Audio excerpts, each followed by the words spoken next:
A paz do Senhor, falando EBD de volta, nesta feita com as lições bíblicas, CPAD, Sala dos Juvenis. Hoje, nós estaremos tratando da lição de número 4. Esta lição será ministrada nas igrejas no dia 25 de janeiro de 2026 e traz por tema o ministério da igreja na atualidade. Quer dizer, nos nossos dias. O texto em apreço, o texto áureo, está na segunda carta que Paulo escreveu aos Tessalonicenses, no capítulo de número 1, os versículos de número 11 e 12, que estão escritos desta maneira: Deus vos faça dignos da sua vocação e cumpra todos os desejos da sua bondade e a obra da fé com poder, para que o nome de nosso Senhor Jesus Cristo seja em vós glorificado e vós nele. Como eu disse, a segunda carta de Paulo aos Tessalonicenses, capítulo 1, versículos 11 e 12. Vamos para os objetivos da lição, vamos ler os objetivos da lição. O primeiro é ensinar o que é ministério cristão. O segundo, apresentar as vocações ministeriais. E o terceiro objetivo, apontar a importância e os propósitos das vocações ministeriais. Amém? Então, nós vamos falar. Já temos tratado sobre a relevância da igreja na face da terra. E um dos aspectos que torna a igreja relevante na terra, ou destaca a sua importância, é a sua vocação ministerial. Quando nós falamos de vocação ministerial, obviamente que a primeira coisa que nos vem à mente é o quê? Púlpito. Falamos de ministério, lembramos do quê?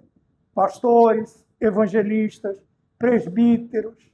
Mas quando falamos no ministério da igreja, nós estamos falando de toda a igreja, atuando, trabalhando, se envolvendo, se apresentando para o trabalho em o nome de nosso Senhor Jesus Cristo. Nós estamos falando de toda a igreja. Nós não estamos falando de ministérios específicos, se bem que vamos falar de alguns, né?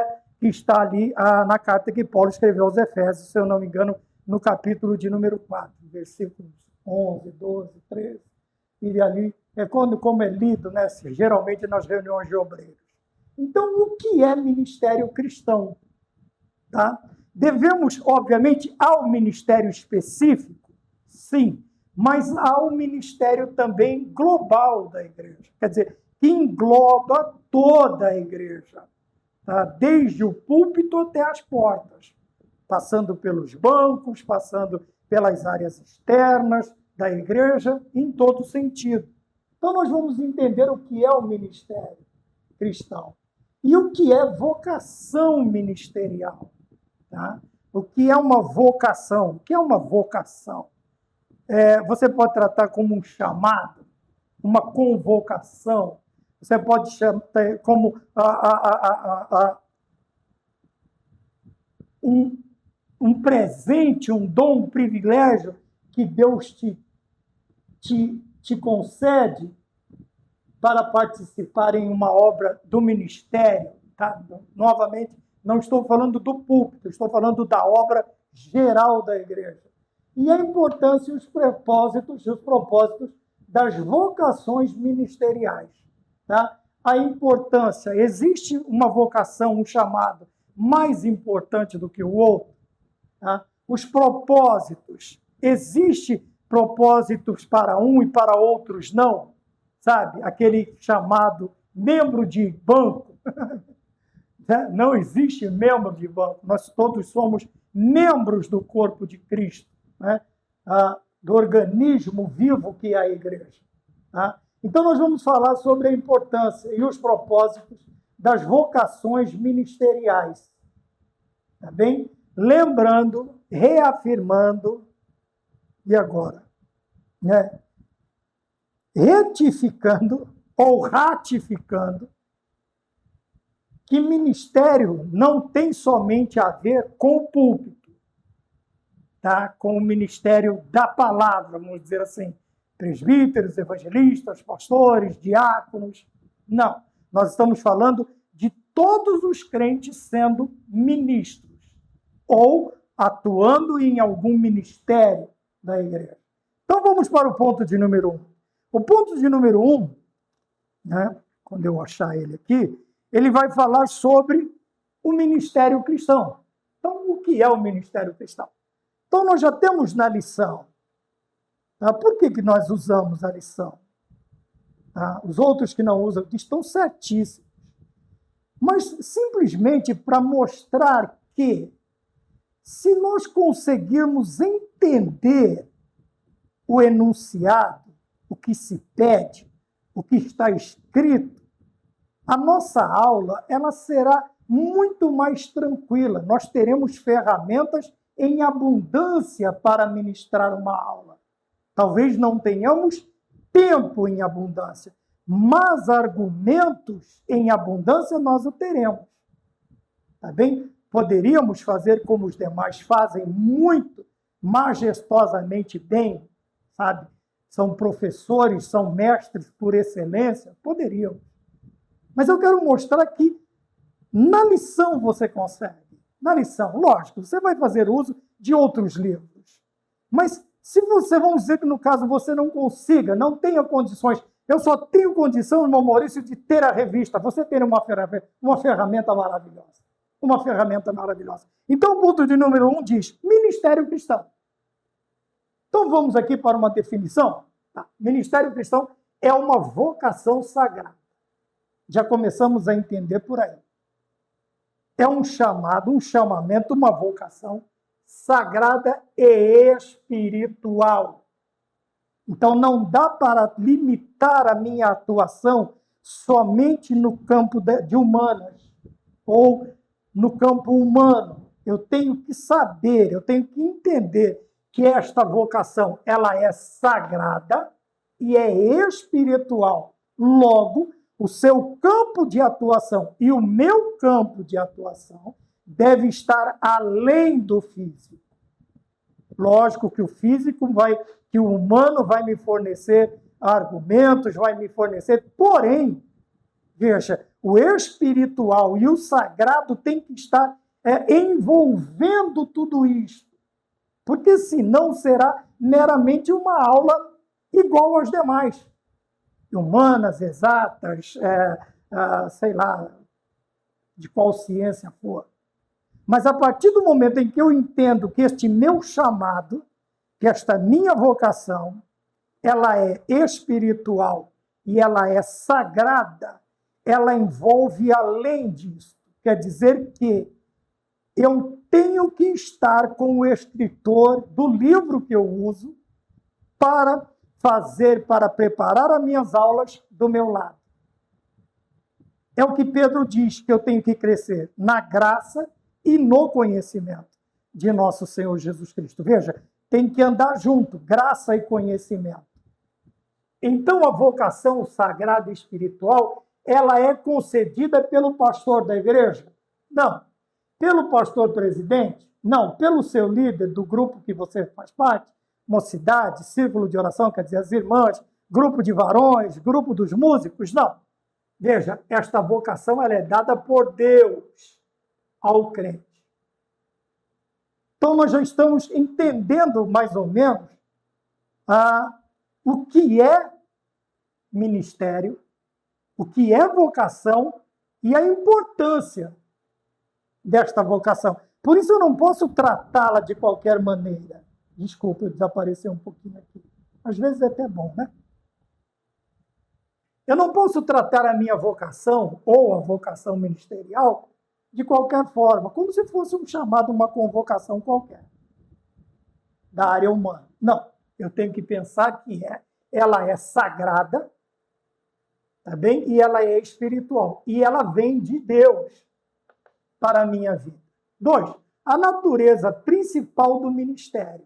Então, por que Deus me dá esta vocação sagrada e espiritual. Por quê? Porque a sua natureza principal é o serviço e não o ser visto. É o serviço a Deus, ao reino e à igreja. Então, nós temos outra ideia do que é ser um convocado, um vocacionado por Deus. Veja, a ideia que eu preciso ter é que, ao me dar esta vocação, o Senhor está me dando responsabilidade. Tá? Desculpa ter usado essa frase de efeito, vocês sabem que eu não gosto muito, mas eu me lembrei dela, né? É serviço, não é ser visto. Então vamos lá, qual é a natureza? Qual é a essência? Qual é a natureza primordial do ministério? Primeiro, o serviço a Deus. Quando eu falo de serviço, eu não estou falando meramente de trabalho, mas de me envolver em tudo que é relacionado a Deus. Tudo que é, primeiro, relacionado a Deus. Segundo, ao reino de Deus que já está entre nós. Tá? Haverá o seu complemento até a eternidade, mas o reino de Deus já está no meio de nós. Como diz as Sagradas Escrituras. Então eu tenho que servir ao reino. Como? Sendo um cidadão exemplar, coerente, um cidadão do reino do céu, que não é deste mundo. Se não é deste mundo, logo a minha moral, a minha ética, elas têm que ser o quê? Elas têm que ser celestiais.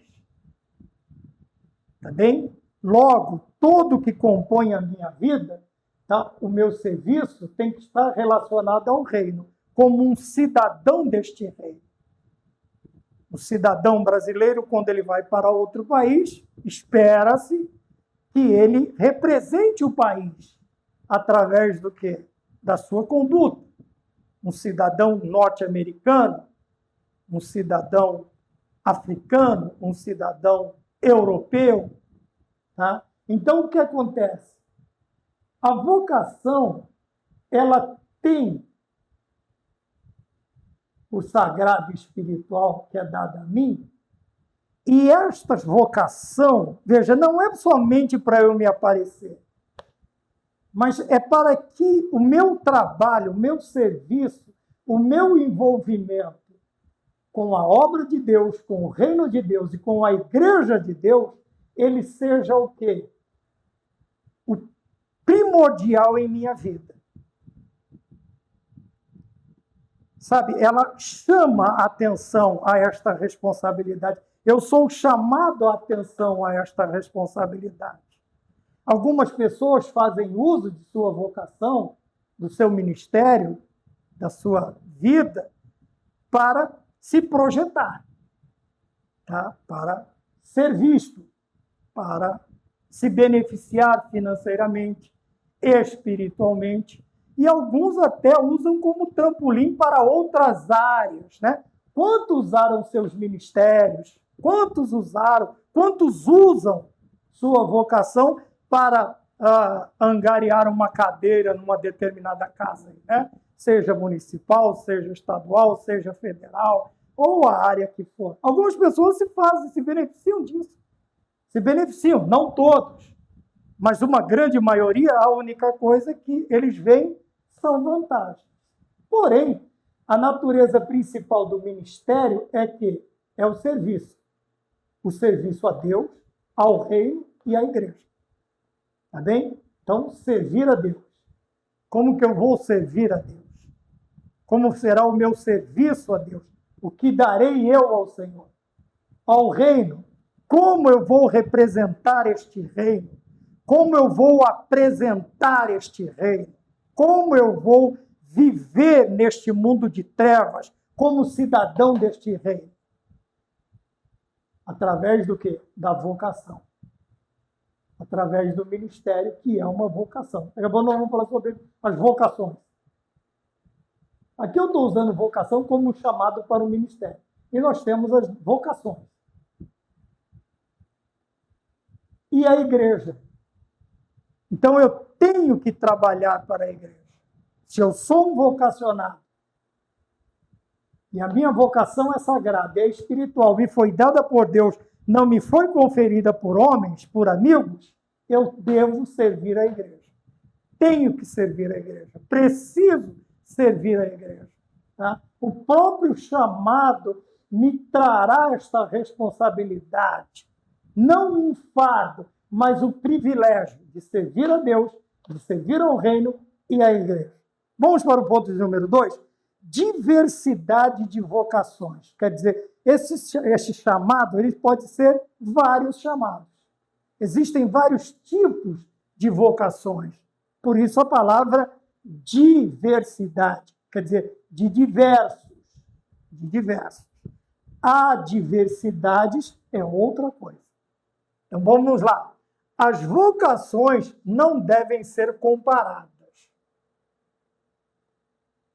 Como se tivessem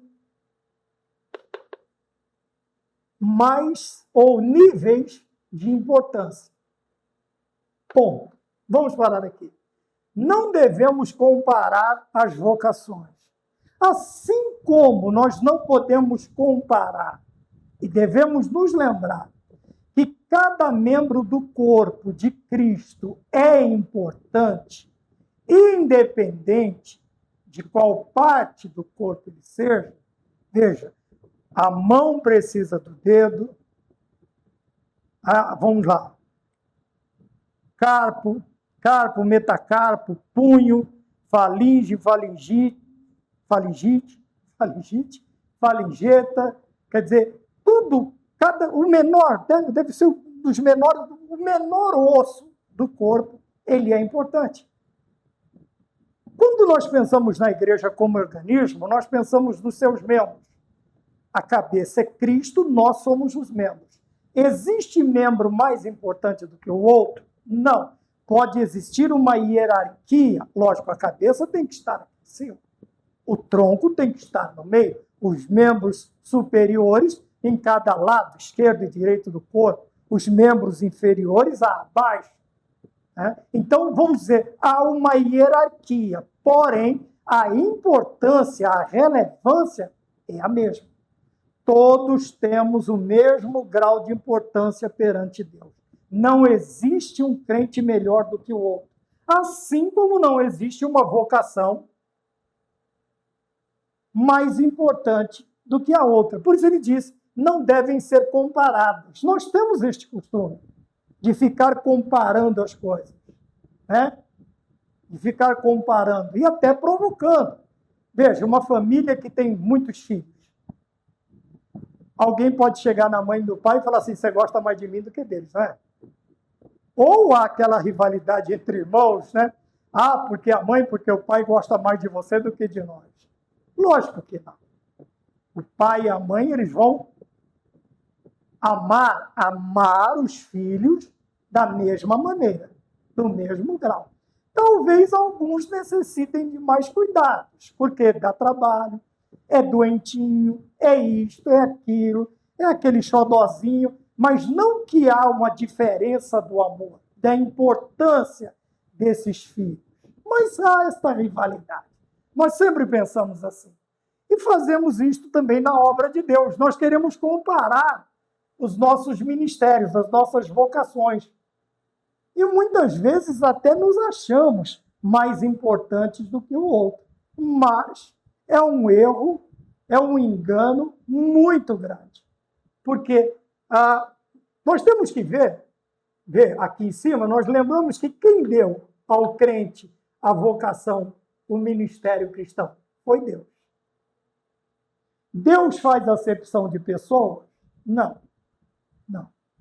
Então, quando ele entrega esse ministério, quando ele entrega esta vocação, obviamente ele vai entregar conforme as características desta pessoa, e também conforme a necessidade da igreja. Não tem nada a ver com a pessoa, não é para beneficiar quem recebe. Mas veja, beneficia quem? O serviço a Deus, ao reino de Deus e à igreja de Deus. Você viu alguma vez aqui falar da pessoa que recebe a vocação? Não. Porque ele foi chamado para o serviço. Agora eu vou usar de propósito. E não para ser visto. Não para ser visto.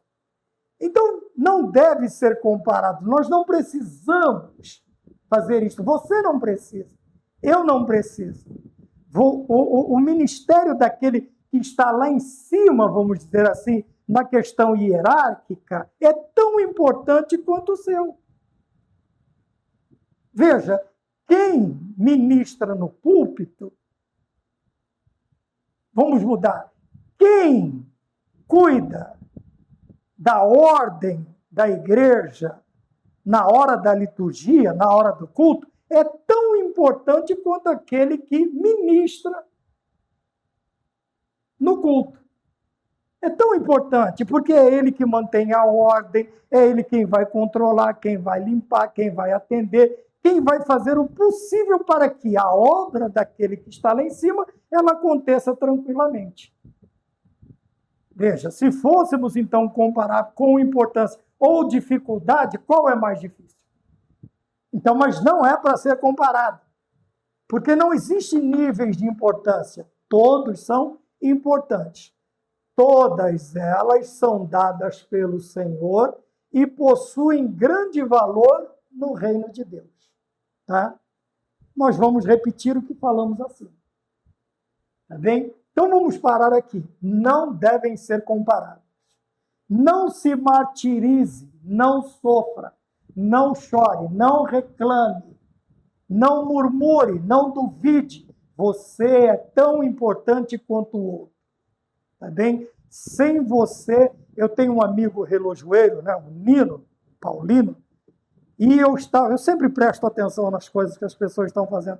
E ele falou para o dono de um dos relógios, ele disse assim, a única coisa que estava dando problema aqui era o cabelo. Eu falei, geralmente cabelo é um problema. Cabelo é problema na sopa, na comida. Cabelo é problema quando ele entra na boca. Cabelo é problema. Cabelo geralmente só não é problema quando ele está na cabeça. É problema quando ele começa a fugir da cabeça. Assim.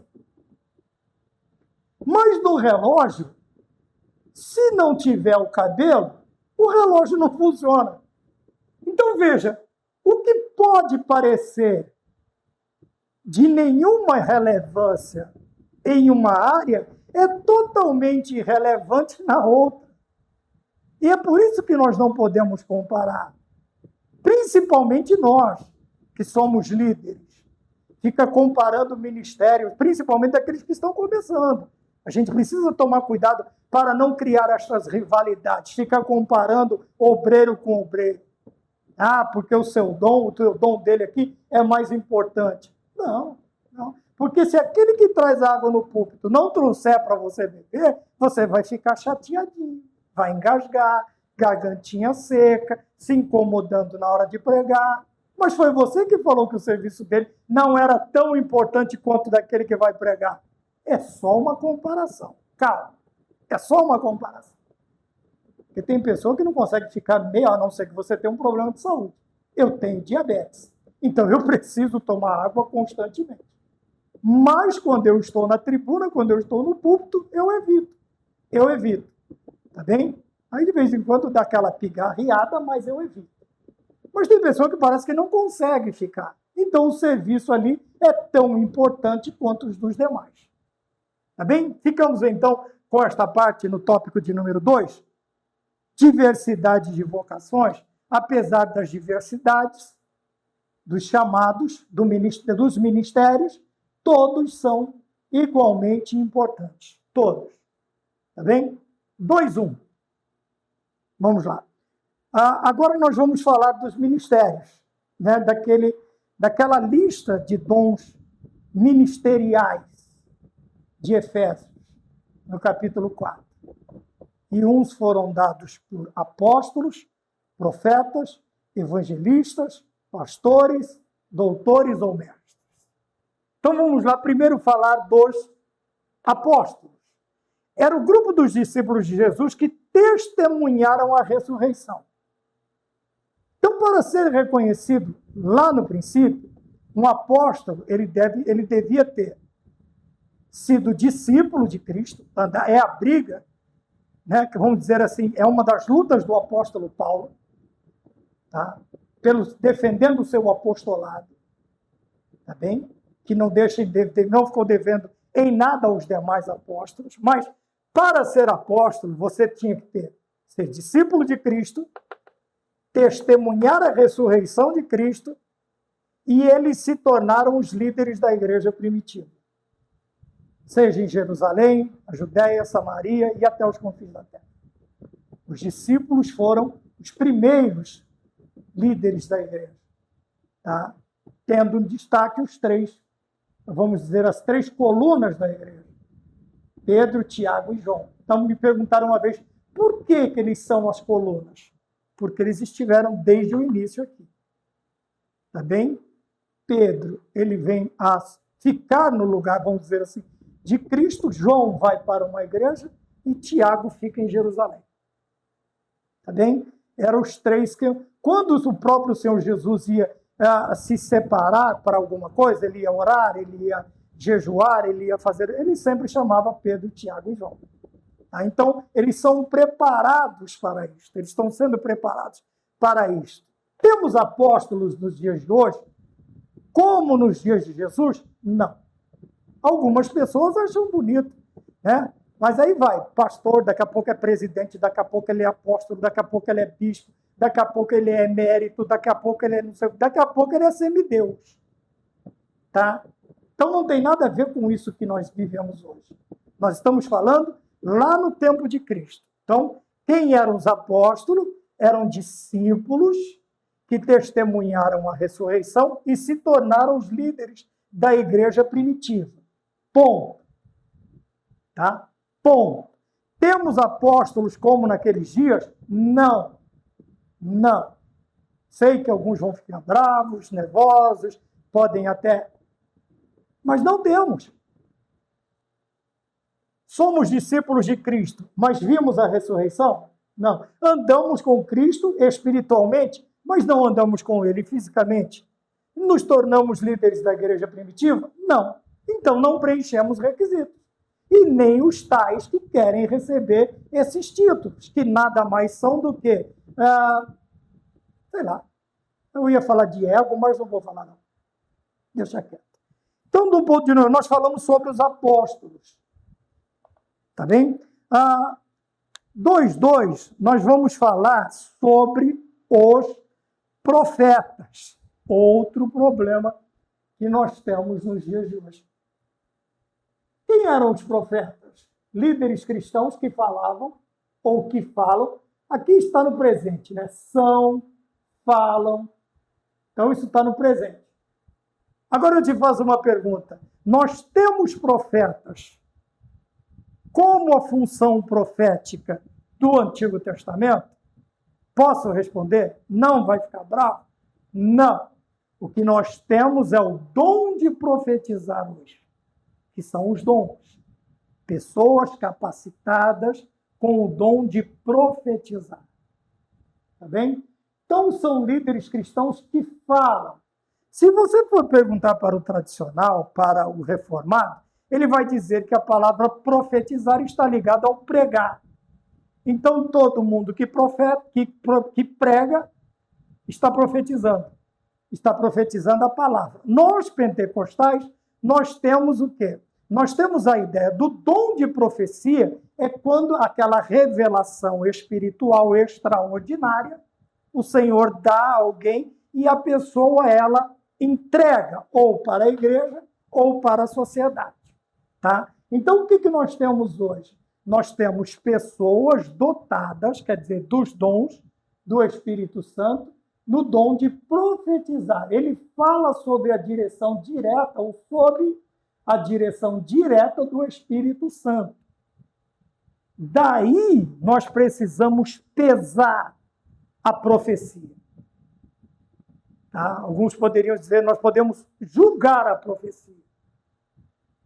Quando Jeremias está tendo um embate com Ananias, ele diz, olha, todos os profetas antes de mim e de ti, que profetizaram paz, eles só foram tidos como profetas verdadeiros quando a profecia se cumpriu. Foi o caso de Ananias? Não. Ananias era um falso profeta.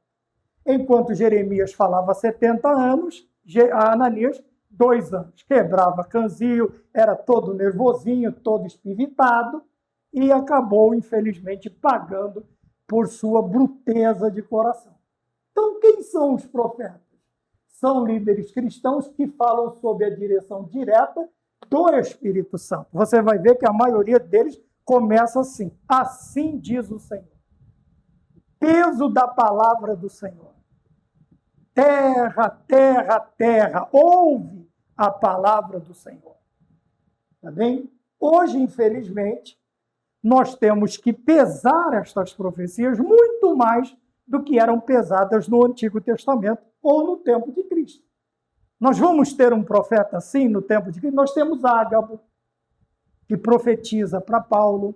Nós vamos ter algumas pessoas antes, né, dos dons, antes do dom de profetizar. Mas profetas, a função de profeta, o ministério, que nem o ministério real do rei, né, o ministério do profeta e o ministério do sacerdote, como tínhamos no Antigo Testamento, não temos mais. Tá? Primeiro, não temos reis. Alguns países aí, mas não é a mesma coisa. Se bem que tem um reinado que tem a sua própria igreja. E uma das atribuições da monarquia é ser praticamente divino. É um ser praticamente divino só porque é o rei desta nação. O que não tem nada a ver com a função, o ministério real, monárquico do Antigo Testamento. O ministério sacerdotal não existe mais, porque Jesus Cristo é o sumo sacerdote que entrou de uma vez por todas no Santo dos Santos. Então não precisa mais. Tá bem? E o ministério profético, como no Antigo Testamento, que era limitado, o Senhor vinha, revelava, o Espírito Santo revelava ao profeta, ele profetizava e depois disso ele ia cuidar da vida dele, dos seus afazeres. Hoje, o Senhor habita completamente na nossa vida. Nós somos moradas do Espírito Santo.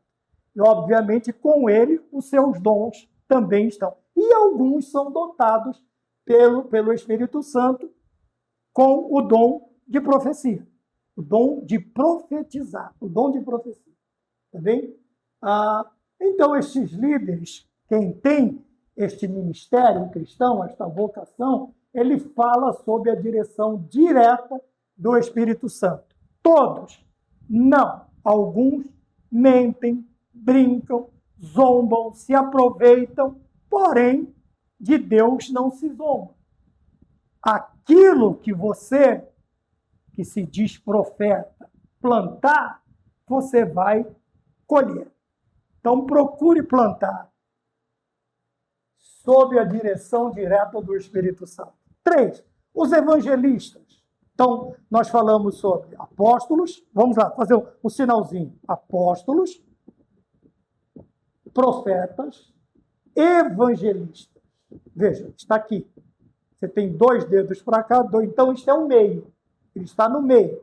O evangelista está no meio. O que isto quer dizer? Que o evangelista, ele une todos os ministérios. Todos os ministérios, todas as vocações. É ele quem faz a ligação. Então vamos lá. Os evangelistas, eles se destacam em quê? Eles possuem uma capacidade de se comunicar com pessoas de perfis distintos. Então eles conseguem trabalhar em todas as áreas da igreja. Eles conseguem falar com os simples. Ele consegue falar com os doutos. Ele consegue falar inteligivelmente. Ele consegue falar de maneira em que as pessoas o entendem, tanto o sábio quanto o que tem falta de sabedoria. Quer dizer, o evangelista, ele tem este dom porque o próprio nome já diz, ele vai ter que evangelizar. Ele vai ter que pregar as boas novas, anunciar a Jesus Cristo. E o pregar, o anunciar, o evangelizar, ele tem que ser da forma mais clara possível. Então, o evangelista, Veja, ele é vocacionado e capacitado para se comunicar com pessoas de perfis distintos. Ele consegue se comunicar com uma diversidade de pessoas muito grande. Muito grande. Por quê? Deus o capacitou, dotou este ministério com esta facilidade de expressar, de expor o Evangelho de uma maneira bastante clara, bastante simples. As pessoas entendiam e vinham para o Senhor Jesus Cristo. Depois dos evangelistas, nós temos os pastores. O pastor está aqui, é o dedo da aliança. Por que é o dedo da aliança? Isso tudo é figura que a gente usa há décadas. Porque o pastor, ele casa com a igreja. O evangelista a arrebanha. Tá? Vamos dar um salto aqui. Ele arrebanha, entrega para o mestre educa, ensina e entrega para o pastor. Tá? Mas eu vou falar aqui ainda. Por quê? Pastorear é, primeiro, cuidar. Ele vai cuidar da igreja como se estivesse cuidando de filhos. O escritor aos Hebreus diz assim, que você deve imitá-los, respeitá-los. Por quê? Porque são eles que vão prestar contas das nossas almas a Deus. Então, é uma responsabilidade gigante. Então, o pastor tem que cuidar da igreja, tem que discipular. Veja, é função do mestre também, mas o discipulado continua com o pastor. Aqui é o culto de doutrina. Vamos chamar de culto de doutrina. Ele continua discipulando. Aqui é o discipulado básico e aqui é um extensivão, né? Um intensivão, quer dizer, do discipulado. Tá? Ele discipula, ele aconselha, quer dizer, os membros, os casais, os membros, os jovens, os velhos, eles vão procurar o seu pastor para se aconselhar. Eles não vão se aconselhar com o vizinho ou com o cabra lá do sei lá de onde. Não, ele vai buscar o pastor. Então, o pastor ele deve ter uma vida tão ilibada que gere esta confiança. Eu, infelizmente, já ouvi esta frase. Eu não posso falar para o meu pastor, porque falar para ele é falar para os outros obreiros da igreja, na casa dele, isto, não.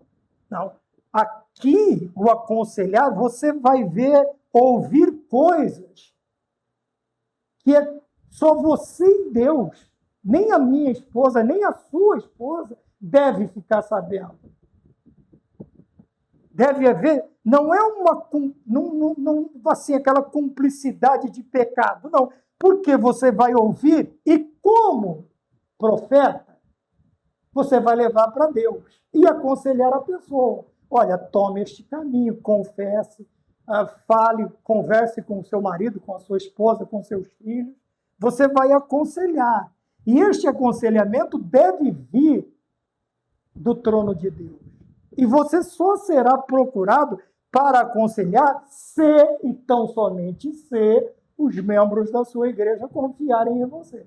Agora, se for um mestre, um falastrão, né, um fanfarrão, um conversador à toa, um conversador de miolo de pote, esquece. As ovelhas vão procurar outra pessoa. Com certeza. Também zelar pela sã doutrina. O que é isto? Ele vai trazer o melhor alimento. Ele é o pastor que leva as ovelhas para os verdes pastos. Tá? Então, aqui, ele tem que cuidar da sã doutrina. Ele tem que cuidar do ensinamento sadio para a igreja, trazer um ensinamento bíblico que traga crescimento, fortalecimento, maturidade, experiência para a igreja. Não ficar no Ctrl+C, Ctrl+V no computador.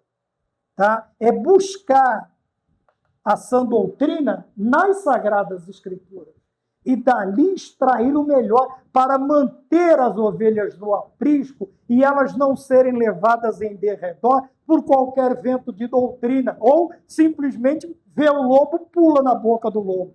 Quer dizer, os falsos mestres. Por quê? Porque não tem um ensinamento sadio.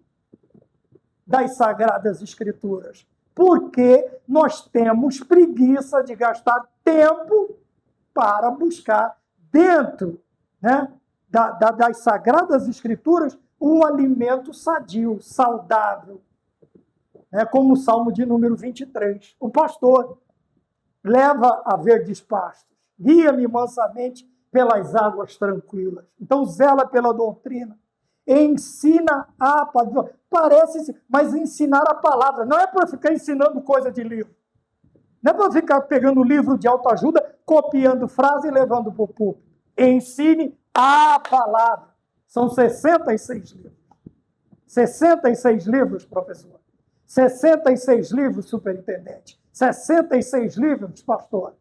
66 livros, presidente. 66 livros, bispo. Já que quer ser chamado de bispo, chamado de apóstolo, chamado de sei lá, semideus, problema é teu. Mas veja, ensine a palavra. Tem livros bonitos, eu tenho muitos aqui. E tem alguns que dá até vontade de você copiar certas coisas e colocar lá no meio da mensagem. Mas não é a palavra. Não é. É um pensamento do autor. Ajuda para você se localizar? Sim.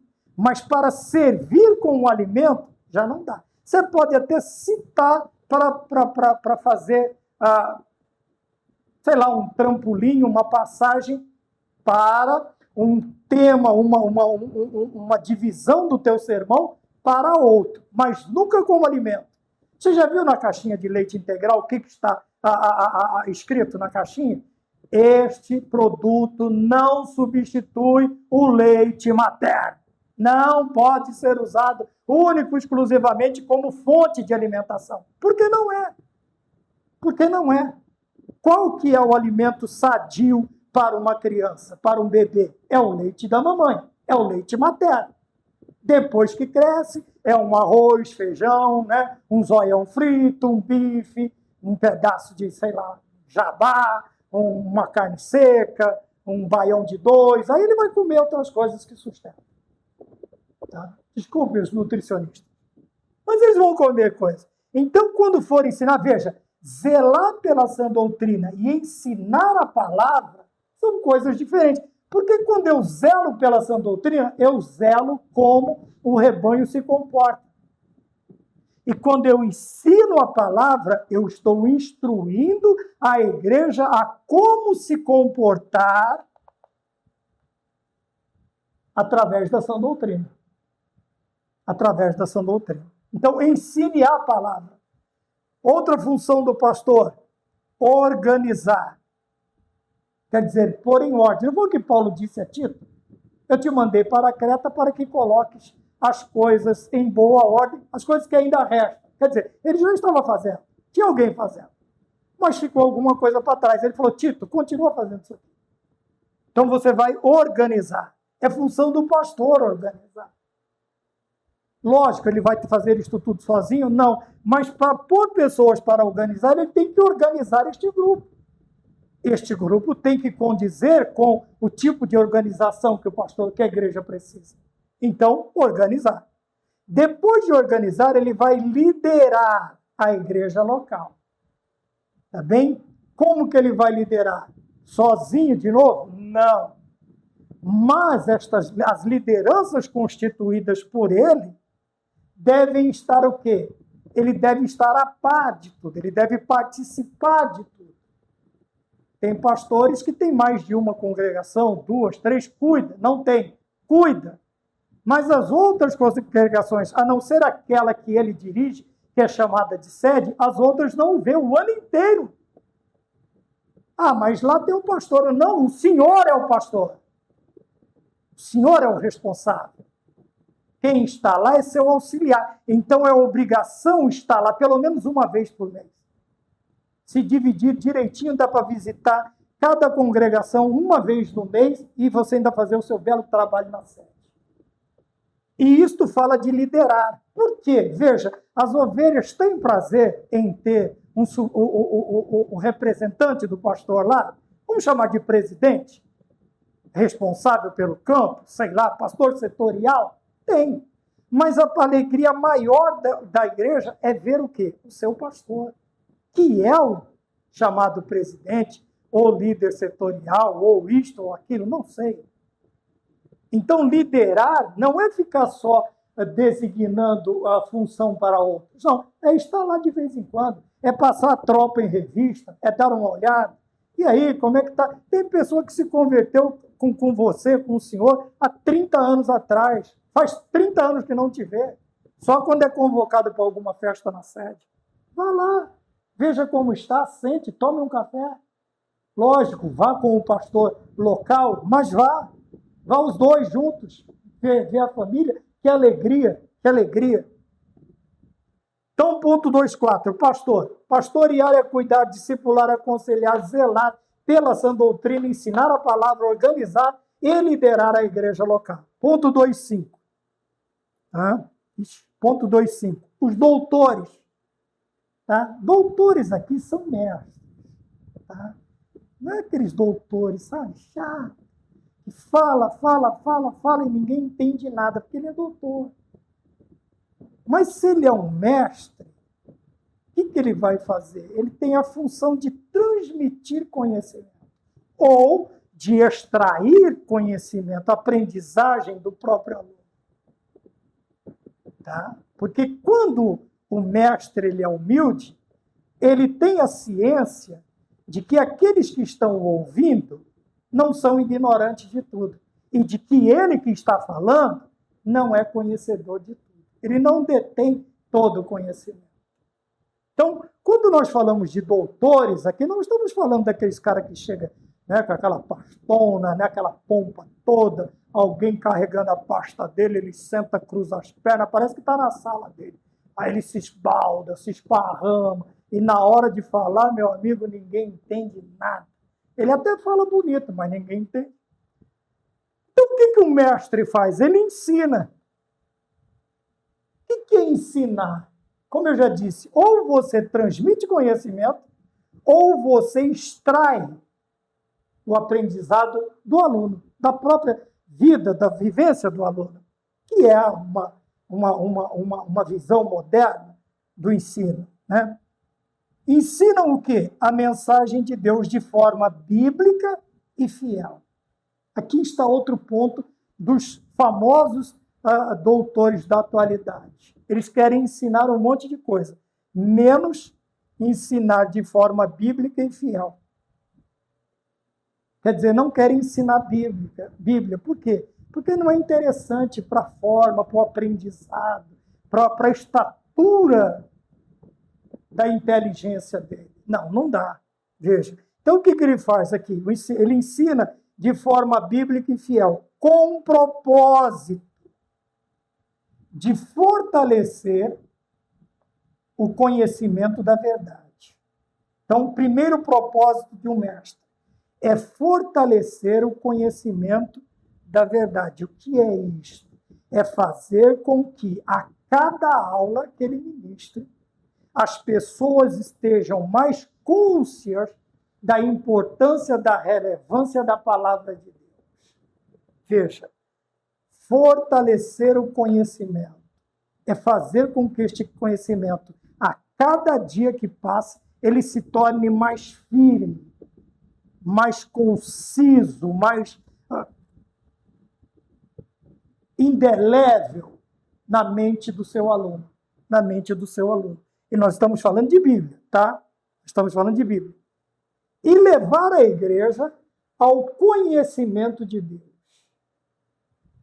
Tem pessoas que falam, mas para se apresentar, né? É igual aquele quadro cômico da televisão. Paraíba, está aqui o meu cartão. Então, os doutores e alguns mestres, o que eles fazem? Em vez de levar a igreja ao conhecimento de Deus, ele leva a igreja a conhecer ele mesmo. Ele é o ídolo. Ele é o cara, ele é o mestre. E ele tem prazer em ficar se gabando toda hora, toda aula, que ele fez isso, que ele fez aquilo, que ele faz isso, que ele faz aquilo. Daqui a pouco ele vai fazer a dança da chuva, vai fazer chover, vai fazer sair sol, e ele faz tudo. Ele faz tudo. Mas o mestre por excelência, que é Jesus Cristo, nos ensinou a sermos mestres que ensinam a mensagem de Deus de forma bíblica e fiel, com propósitos. Qual é o primeiro propósito? Fortalecer o conhecimento da verdade. Quem é a verdade? A tua palavra é a verdade. Quem é a verdade? Eu sou o caminho, a verdade e a vida. Quem é a verdade é o Verbo encarnado. Quem é a palavra é o Verbo encarnado. Tá? Por isso que João diz em 17:17, né? Santifica-os, Pai, santifica-os na verdade. A tua palavra é a verdade. 2. Outro propósito, levar a igreja ao conhecimento de Deus. Conheçamos e prossigamos em conhecer ao Senhor. Tá? Então, o intuito do verdadeiro mestre é fazer com que a igreja conheça a Deus, ao seu Deus, em todos os sentidos. E também o compromisso, levar a igreja ao compromisso de obedecer a Deus. E isto nós só conseguimos a partir do momento em que nós também conseguimos extrair do aluno ou inculcar no aluno as doutrinas bíblicas. E extrair do aluno aquilo que ele já conhece. Então, muitas vezes a gente chega e vai falar assim, nós não viemos para ensinar, nós viemos para fazer você lembrar, porque você já sabe, você já aprendeu.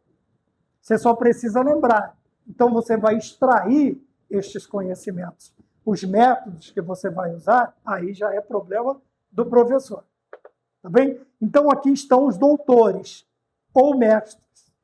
Ensinam a mensagem de Deus de forma bíblica e fiel, com o propósito de fortalecer o conhecimento da verdade e levar a igreja ao conhecimento de Deus, levar a igreja ao compromisso de obedecê-lo, de obedecer a Deus.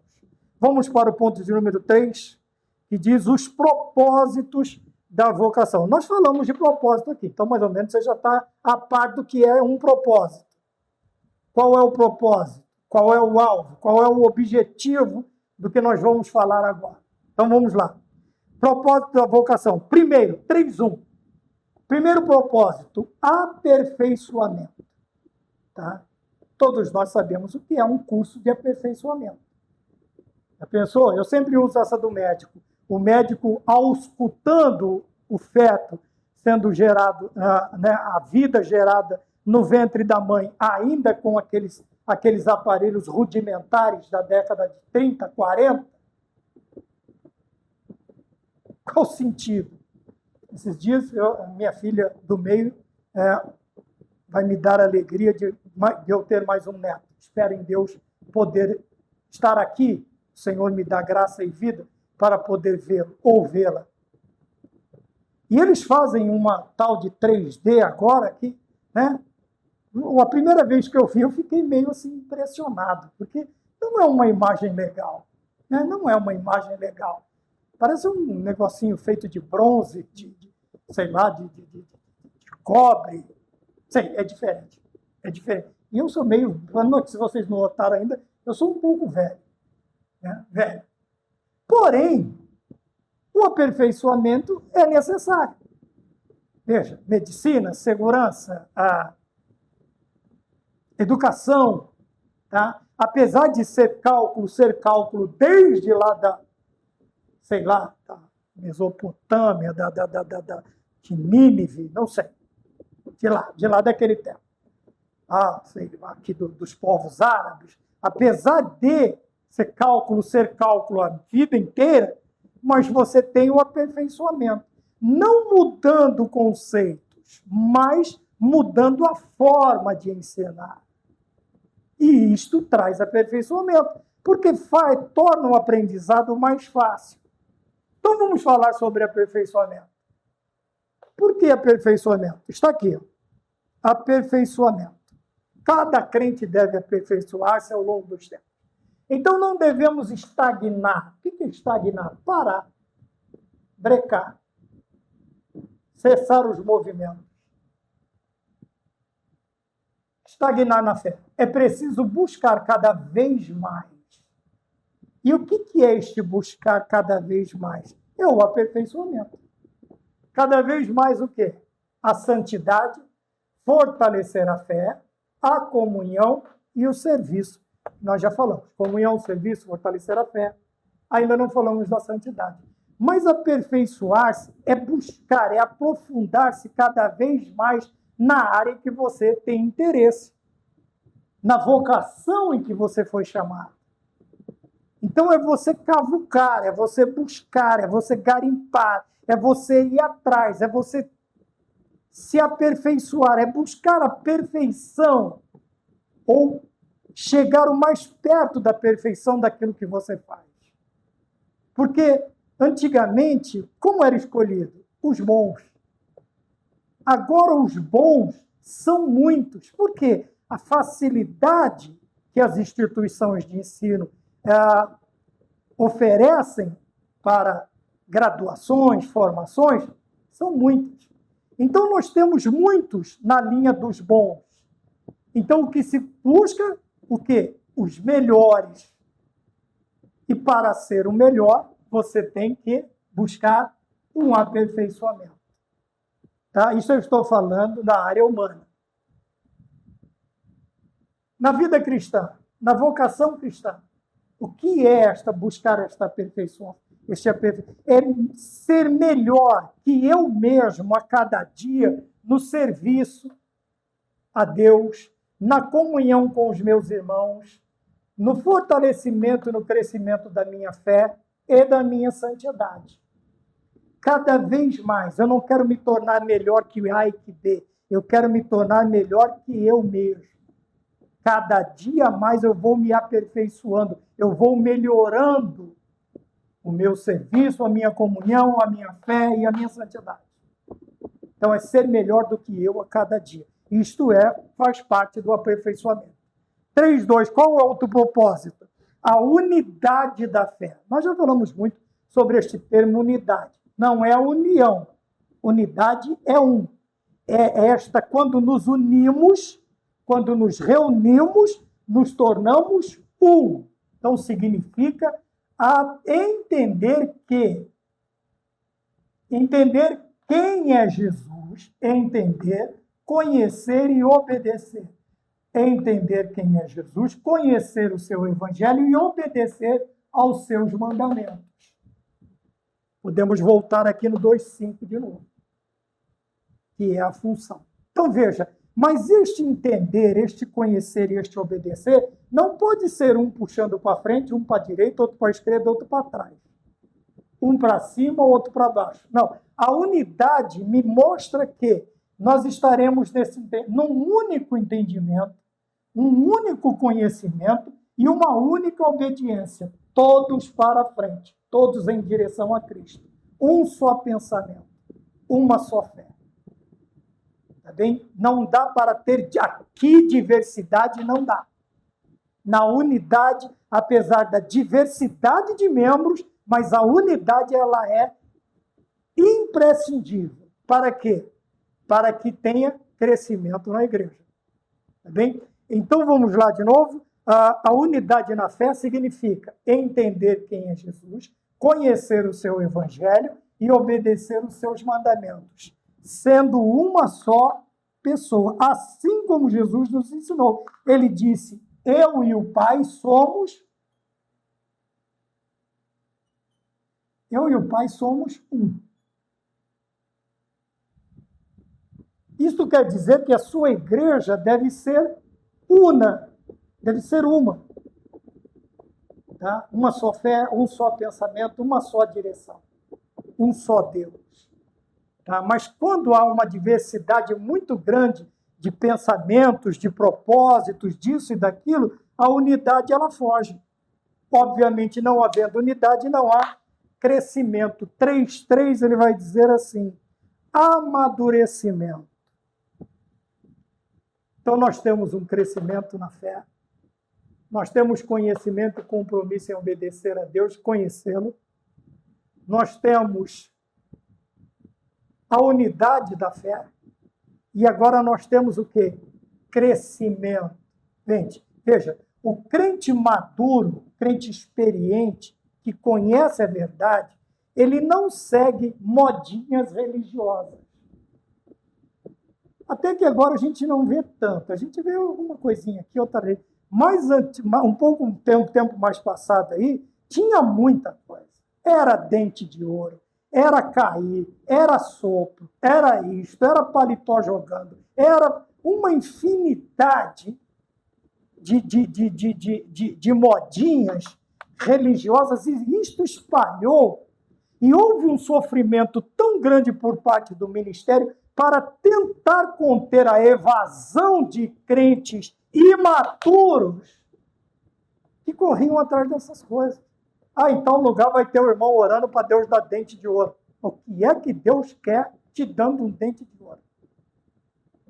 Se ele quiser te dar alguma coisa de ouro para te impressionar, ele vai te dar um carro de ouro. E vai impressionar até os sheiks árabes. Ele vai dizer, eu sou milionário, esse pobre tem um carro melhor que o meu? Se ele quisesse, ele não precisa disso. Então, estas modinhas religiosas, antigamente, isso era muito corriqueiro, muito. E era um sofrimento, a gente via estampado no rosto dos pastores, um sofrimento porque as pessoas simplesmente se evadiam dos cultos para ir atrás disso. Era paletó suado sendo jogado, era nego assoprando, pessoa assoprando, e aquela saliva voando tudo junto, suado, e aquela coisa toda. E o crente simplesmente ia atrás dessas coisas. E quantos não estão fora da igreja até hoje? Porque, ao invés, a expectativa foi uma, a realidade foi outra. Mas nunca colocam a culpa nos falsos mestres. Sempre coloca a culpa em Deus, ou na igreja, e simplesmente desaparece. Ou tem vergonha de voltar porque foi enganado. Teve gente que entregou casa, carro, aliança, dinheiro, já não passava mais a salva. Estendia, era um lençol na frente da igreja, na frente do púlpito, e o povo ia jogando tudo. Tinha gente que jogava talão de cheque assinado. Quer dizer, depois o que acontecia? Nada. Prejuízo, vergonha, raiva e se afastar de Deus. Então, o crente maturo, o crente que cresceu, que entendeu, o que acontece? Ele conhece a verdade. Por que ele conhece a verdade? Porque no 3:2 ele conhece a verdade na unidade da fé. Conhecendo a verdade, ele está sendo aperfeiçoado também na sua fé. E o que acontece? Tudo isto vem através do ensinamento dos pastores, daqueles que ainda têm compromisso, do conhecimento de Deus e do compromisso. Quando tudo isto acontece, isto aqui não acontece. O crente experimentado, ele não segue modinhas religiosas ou falsos mestres. Por quê? Único e exclusivamente ele conhece a verdade. Eu sempre digo isto, para conhecer uma nota falsa de dinheiro, você precisa conhecer todas as falsas? Não, você só precisa conhecer a verdadeira. Você conheceu a verdadeira, bateu o olho no falso, você sabe o que é. Precisa conhecer todos os falsos mestres? Não, conhece o verdadeiro, Jesus Cristo. Conheceu Cristo, todo falso ensinamento, você foge. Toda modinha religiosa, você desaparece. Você não vai nem perto. Mas você não vai lá ver o grande fulano de tal? Não, eu vou ver Jesus. Grande na minha vida é só Jesus. E ele vai estar lá na congregação que eu congrego. Junto com o meu pastor, o círculo de oração, os jovens, os irmãos, os músicos, nós vamos ver o grande. Nós vamos ver Jesus, nós vamos ver o Senhor, nós vamos ver o Mestre, nós vamos ver o Cristo, nós vamos ver o Redentor, o Salvador, nós vamos ver o Remidor, o Alfa e o Ômega, o princípio e o fim, o médico dos médicos, o Mestre dos mestres, nós vamos ver o Senhor dos senhores. Nós vamos ver aquele que era, que é e que é, e que morreu, mas ressuscitou e há de voltar. Nós vamos ver Jesus Cristo. O maduro, o que cresceu na fé, ele tem um objetivo. Junto com a congregação e com o seu pastor, ver Jesus Cristo. Encontrar Jesus Cristo, cultuar a Jesus Cristo. E daqui uns dias nos encontrarmos com Jesus Cristo. 3, 4. Vamos lá. Crescimento da igreja. Sem isto, não tem crescimento. Veja, para crescer, a igreja precisa estar submetida a Cristo. Quer dizer, ela tem que se sujeitar a Cristo. A igreja só pode crescer se estiver em unidade. Cadê ela? Já perdi também. Sermos um. Tá? A unidade. Sermos um. Então, se estiver em unidade, bem ajustada, cada membro sabendo a sua função e desempenhando bem, e interligada. Quer dizer, ninguém trabalha sozinho, todo mundo trabalhando junto. Todos juntos o louvemos, grande Salvador e Redentor, todos o louvemos, Régio Dominador. Entendeu? Então, para a igreja crescer, precisa estar submetida a Cristo, unida, bem ajustada e interligada. Quer dizer, a igreja é una.